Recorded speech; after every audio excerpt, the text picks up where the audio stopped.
A wedding transformed, the first miracle.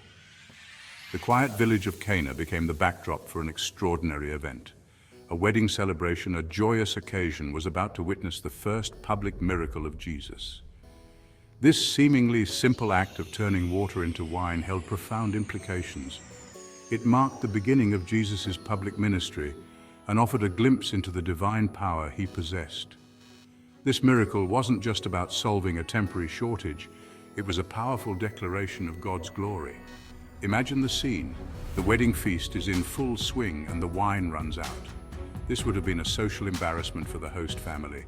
Mary, Jesus' mother, brings the problem to his attention. Jesus' response, "Woman, what have I to do with thee? Mine hour is not yet come," might seem dismissive. However, it signifies a separation between his earthly duties and his divine purpose. He then instructs the servants to fill 6 stone jars with water. These jars, used for Jewish purification rites, held a significant amount of water. When the servants filled them to the brim, as Jesus instructed, they demonstrated obedience and faith. They didn't question his command, even though it seemed illogical. Their actions paved the way for the miraculous transformation that was about to occur. This seemingly ordinary wedding was about to become extraordinary. The master of the feast, unaware of the miracle, tasted the newly created wine. He was astonished by its quality, remarking that it was the best wine he had ever tasted. This wasn't just any wine, it was the finest, saved for the end of the celebration. This detail highlights the abundance and excellence of God's provision. The miracle at Cana was a sign, a testament to Jesus' divine power and the glory of God. The transformation of water into wine at Cana wasn't merely a party trick. It was a profound revelation of God's glory. This miracle signified the abundance and joy that God desires for his children. It was a symbolic act, pointing to the new covenant and the spiritual transformation that Jesus would bring. The ordinary became extraordinary, showcasing the power of God at work. John chapter 2, verse 11 states, "This beginning of miracles did Jesus in Cana of Galilee, and manifested forth his glory, and his disciples believed on him." This verse encapsulates the significance of the miracle.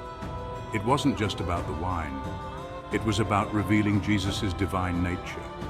It was a declaration of his power and authority, a moment that solidified the faith of his disciples. The miracle at Cana also foreshadows the greater miracle of spiritual transformation. Just as water was transformed into wine, Jesus transforms lives. He takes the ordinary and makes it extraordinary. He offers us new life filled with joy, peace, and purpose. The wedding at Cana serves as a reminder that God is present in our everyday lives, ready to work miracles. This first miracle of Jesus sets the stage for his ministry. It reveals his compassion and his willingness to intervene in human affairs. It demonstrates his power over the natural world and his desire to bless his people. The miracle at Cana is a testament to the boundless love and grace of God. Faith is the lens through which we perceive God's work in our lives. It's the unwavering belief that God is present and active, even when we can't see the evidence. Just as the servants at Cana obeyed Jesus' instructions without question, our faith requires trust and obedience. It's about believing in the unseen and expecting the impossible. Miracles still happen today, but they often come disguised as ordinary events, a chance encounter, a timely provision, a sudden healing. These can all be manifestations of God's miraculous intervention. However, without faith, we might miss these subtle yet powerful signs. We might dismiss them as coincidence or luck, failing to recognize the hand of God at work. Faith isn't about blind acceptance, it's about cultivating a relationship with God. It's about spending time in prayer, reading his word, and seeking his guidance. The more we connect with God, the more attuned we become to his presence and his activity in our lives. We begin to see the miracles unfolding around us, big and small. Faith is the key that unlocks the door to God's miracles. It's the catalyst that allows us to experience his power and his provision. When we approach life with faith, we open ourselves to the possibility of the extraordinary. We invite God to work in our lives in ways we could never imagine. Trusting in God's provision is a cornerstone of faith. It's about believing that God will meet our needs, even when circumstances seem dire. Just as he provided wine at the wedding feast, he provides for us today. This provision may not always come in the form we expect, but it always comes at the right time and in the right way.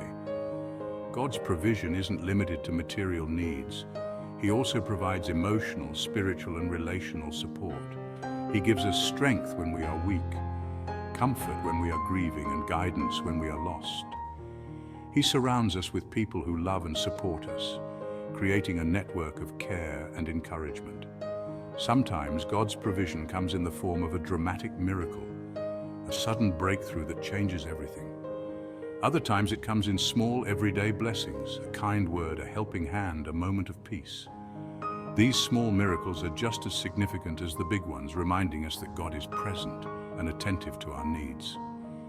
Trusting in God's provision doesn't mean we sit back and do nothing. It means we actively seek His guidance and take steps of faith. It means we use our talents and resources to contribute to His work in the world. When we trust in God, we become vessels of His grace, allowing Him to work through us to bless others.